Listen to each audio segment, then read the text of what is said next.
Good morning dear A B school student. આજે હવે આપણે ટેક્સ્ટબુકનો ટોપિક નંબર 16.3.5 ગર્ભ નિરોધક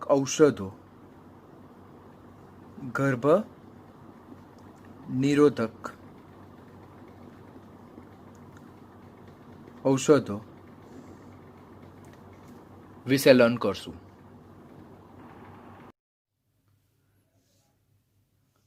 હવે નેક્સ્ટ ટોપિક જે છે તે છે ગર્ભ નિરોધક ઔષધો, જેને જ એન્ટી ફર્ટિલિટી ડ્રગ્સ પણ કહેવામાં આવે, જેને બર્થ કંટ્રોલ પિલ્સ પણ કહેવામાં આવે અને જેને ઓરલ કોન્ટ્રાસેપ્ટિવ્સ પણ કહેવામાં આવે.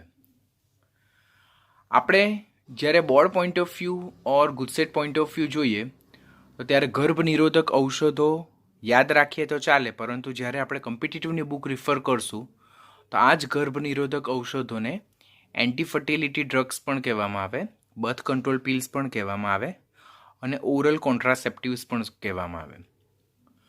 હવે પહેલાં તો ગર્ભ નિરોધક ઔષધો એટલે શું? આપણને ખબર છે કે જો વૈશ્વિક સ્તરે જોઈએ, વર્લ્ડ લેવલ પર જોઈએ આપણે, તો China is a first country where human population is maximum. Second country that is India. એટલે આપણા ભારતમાં પણ જે હ્યુમન પોપ્યુલેશન છે તે ઘણું વધારે છે, બરાબર. હવે જેટલું હ્યુમન પોપ્યુલેશન દિવસે ને દિવસે વધતું જાય તેમ તેમ હ્યુમન પોપ્યુલેશનની જે ખોરાકની જરૂરિયાત છે, રહેઠાણની જરૂરિયાત છે, કે પછી પોશાકની જરૂરિયાત છે, કે ત્યાર પછી સર્વાઈવલ જે નીડ જે છે તો તેને પૂરી પાડવા માટે આપણે ડેફિનેટલી પ્રયત્નશીલ રહેવું પડે અને જેને કારણે દેશની જે ઇકોનોમી જે છે તે ઓલવેઝ ડાઉનની ડાઉન રહે. હવે એને કારણે જો આપણે દેશની આર્થિક વ્યવસ્થાને જો મજબૂત કરવી હોય તો first we need to control on human population. વસ્તી વધારાને નિયંત્રણમાં લાવવું પડે, વસ્તી વધારાના દરને આપણે કંટ્રોલમાં લાવવું પડે અને તે કોની મદદથી કરી શકાય? તો તે ગર્ભ નિરોધક ઔષધોની મદદથી કરી શકાય. બાયોલોજીના સ્ટુડન્ટ છે તો nothing to surprise about it કે જ્યારે મેલ અને ફિમેલ વચ્ચે ઇન્ટિમેશન થાય, બરાબર, અને ત્યારે શુક્રકોષ અને અંડકોષ જ્યારે એકબીજાના સંપર્કમાં આવે તો ત્યારે એ ગર્ભમાં પરિણમતું હોય અને એ ગર્ભ પરિણામે મનુષ્યના શરીરમાં, સ્ત્રીના શરીરમાં 9 મહિના રહેતું હોય અને એક પુખ્ત બાળક એટલે કે એકદમ તંદુરસ્ત બાળકમાં એ પરિણમતું હોય. હવે ગર્ભ નિરોધક ઔષધો શું કરી શકે છે? તો ગર્ભ નિરોધક ઔષધો જે છે તો જે સ્ત્રીના શરીરમાં જે બીજ બને છે તો તેને સ્ત્રીના શરીરમાં ગર્ભાશયમાંથી એને એક્સક્રીટ આઉટ કરી નાખે, બરાબર, અને એને કારણે પ્રેગ્નન્સીને ટર્મિનેટ કરે. માટે આ પ્રકારની ઔષધોને શું કહેવામાં આવે છે? ગર્ભ નિરોધક ઔષધો કહેવામાં આવે. આવશ્યક રીતે એટલે ગર્ભ નિરોધક ઔષધોનું કાર્ય શું છે?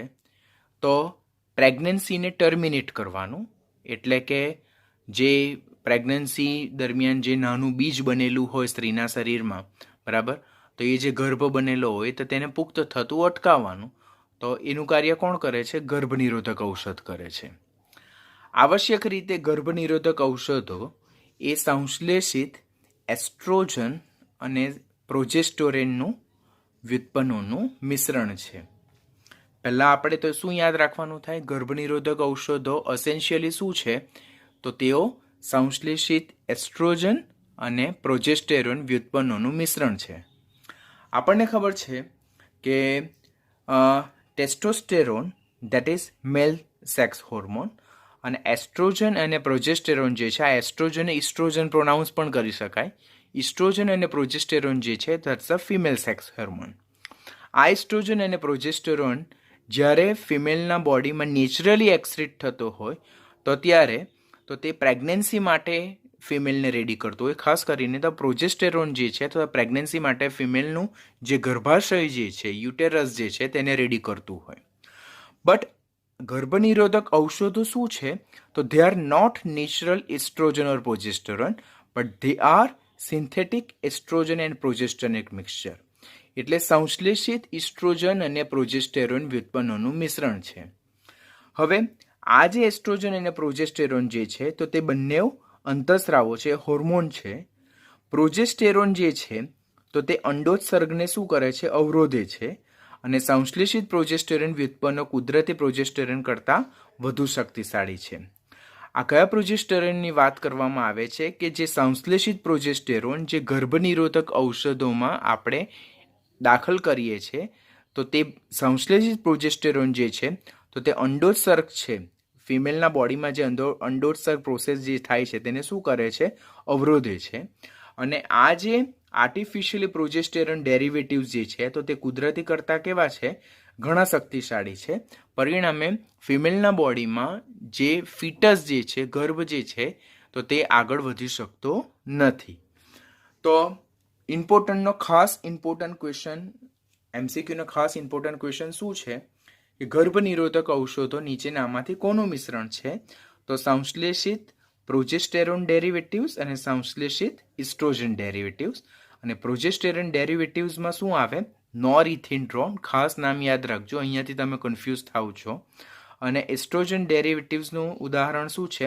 મેસ્ટ્રેનોલ, જેને જ નોવેસ્ટ્રેરોલ કહેવાય અને જેને જ ઇથિનાઇલ ઇસ્ટ્રાડાયોલ પણ કહેવાય છે. તો એમસીક્યુમાં આ ક્વેશ્ચન ખાસ પૂછાય છે કે ગર્ભનિરોધક ઔષધો નીચેનામાંથી કોનું મિશ્રણ છે? તો પ્રોજેસ્ટેરોનિક ડેરિવેટિવ્સ અને ઇસ્ટ્રોજેનિક ડેરિવેટિવ્સનું મિશ્રણ છે. કેવા? તો સંશ્લેષિત સિન્થેટિક પ્રોજેસ્ટેરોન ડેરિવેટિવ્સ તરીકે કોનો ઉપયોગ થાય? નોરઇથિન્ટ્રોનનો ઉપયોગ થાય. અને ઇસ્ટ્રોજેનિક ડેરિવેટિવ્સ તરીકે કોનો ઉપયોગ થાય? મેસ્ટ્રેનોલ, જેને જ નોવેસ્ટ્રોલ પણ કહેવાય અને જેને જ ઇથિનાઇલ ઇસ્ટ્રાડાયોલ્સ પણ કહેવામાં આવે. હવે આપણને ક્વેશ્ચનમાં કન્ફ્યુઝન ક્યાં આવે, ટ્વિસ્ટ ક્યાં આવે કે ક્વેશ્ચનમાં પહેલો ઓપ્શન એવો જ આવે કે પ્રોજેસ્ટેરોન ડેરિવેટિવ્સ તરીકે મેસ્ટ્રેનોલ હોય અને ઇસ્ટ્રોજન ડેરિવેટિવ તરીકે નોરઇથિન્ટ્રોન હોય. તો આ બંને ક્રોસમાં જો ક્વેશ્ચન આવે તો એ ક્વેશ્ચન રોંગ થશે. પ્રોજેસ્ટેરોન ડેરિવેટિવ તરીકે નોરઇથિન્ટ્રોન અને ઇસ્ટ્રોજન ડેરિવેટિવ તરીકે મેસ્ટ્રેનોલ, નોવેસ્ટ્રેલ ઓર ઇથિનાઇલ ઇસ્ટ્રાડાયોલ. તો આ ખાસ યાદ રાખવાનું છે. માઇફિપ્રિસ્ટોન એ એક જાતનું ગર્ભનિરોધક ઔષધ છે. That's a name of the particular oral contraceptive anti fertility drug. તો એક જાતના સિન્થેટિક સ્ટીરોઇડ જે છે તો તે ફિમેલ માટે મોર્નિંગ આફ્ટર પિલ તરીકે ઓળખાય. મોર્નિંગ આફ્ટર પિલ એટલે કે એ ટેબ્લેટ લઈને મોર્નિંગની સ્ટાર્ટ કરવાનું હોય તો જેનાથી જે પ્રેગ્નન્સી જે છે તેને ટર્મિનેટ કરી શકાય. પછી what is the role of mifepristone in our body? તો જે સ્ત્રીનું જે ગર્ભાશય જે છે તો તેમાંથી એગને એક્સપેલ કરવાનું. એગને એક્સપેલ કરવાનું એટલે કે જ્યારે કોન્ટ્રાસેપ્ટિવની હેલ્પ કર્યા વગર મેલ અને ફિમેલ વચ્ચે જ્યારે સેક્સ થાય તો ત્યારે મેલનો શુક્રકોષ બરાબર અને ફિમેલનો અંડકોષ ભેગા થઈને ગર્ભમાં પરિણામે બીજ રેડી થાય બરાબર, એગ રેડી થાય. અને એ જે બીજ રેડી જે થાય તો તે બીજ જો ફિમેલના યુટેરસમાં ગર્ભાશયમાં રહે તો એ પ્રેગ્નન્સીમાં પરિણમે બરાબર છે કે 9 મહિના રહે તો એમાંથી પછી બાળક જન્મે.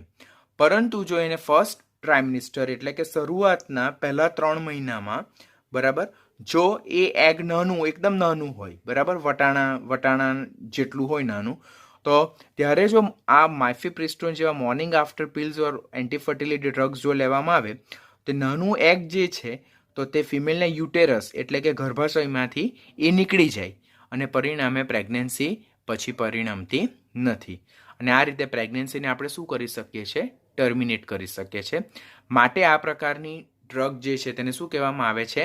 એન્ટીફર્ટિલિટી ડ્રગ કહેવામાં આવે, બર્થ કંટ્રોલ પિલ્સ કહેવામાં આવે. કારણ કે એનાથી પ્રેગ્નન્સી પરિણમવાની નથી, બાળકનો જન્મ થવાનો નથી, માટે એને બર્થ કંટ્રોલ પિલ્સ કહેવામાં આવે. ઓરલ કોન્ટ્રાસેપ્ટિવ શા માટે કહેવામાં આવે? બિકોઝ આ પ્રકારની ઔષધો મુખ માટે સ્ત્રીઓ લે તો પરિણામે એમના શરીરમાં જે ગર્ભ ફલિતાન થવાની જે પ્રક્રિયા થવી જોઈએ તે થઈ શકતી નથી. માટે આ પ્રકારની ઔષધોને ગર્ભનિરોધક ઔષધો કહેવામાં આવે. પછી એવી બીજી એક ડ્રગ છે ધેટ ઇઝ ઓરમેલોક્સિફિન. એ પણ એક બર્થ કંટ્રોલ પિલનું ઉદાહરણ છે. પૂછાવાના ચાન્સીસ ઓછા પણ આપણે નામ યાદ રાખવાના બિકોઝ જે આઈઆઈટી જેઈ લેવલની બુક્સ જે છે તો તેમાં આ ડ્રગ્સના નામ વિશે આપેલું છે તો આપણે યાદ રાખવાનું માઇફિપ્રિસ્ટોન અને ઓર મેલોક્સિફેન આ બંને બર્થ કંટ્રોલ પિલ્સ જે છે જે ગર્ભનિરોધક ઔષધોનો ઉદાહરણ છે.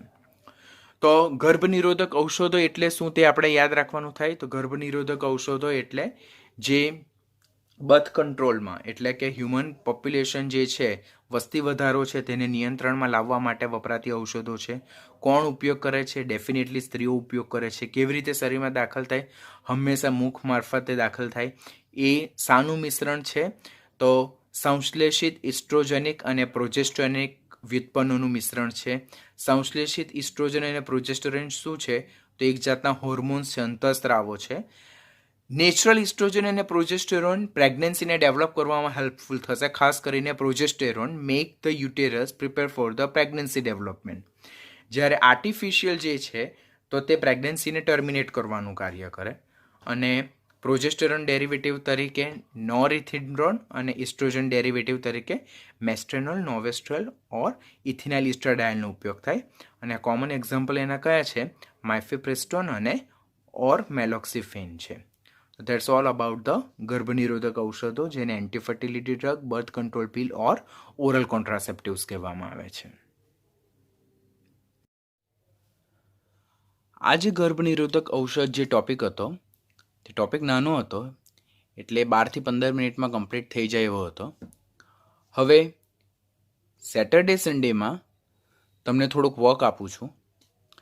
તો અત્યાર સુધીમાં આપણે કેટલા ટોપિક કમ્પ્લીટ કરેલા છે? Topic we completed till today. That means કે અત્યાર સુધીમાં આપણે કેટલા ટોપિક કમ્પ્લીટ કર્યા છે? Chapter number 16 chemistry in everyday life, રોજિંદા જીવનમાં રસાયણ વિજ્ઞાનમાંથી.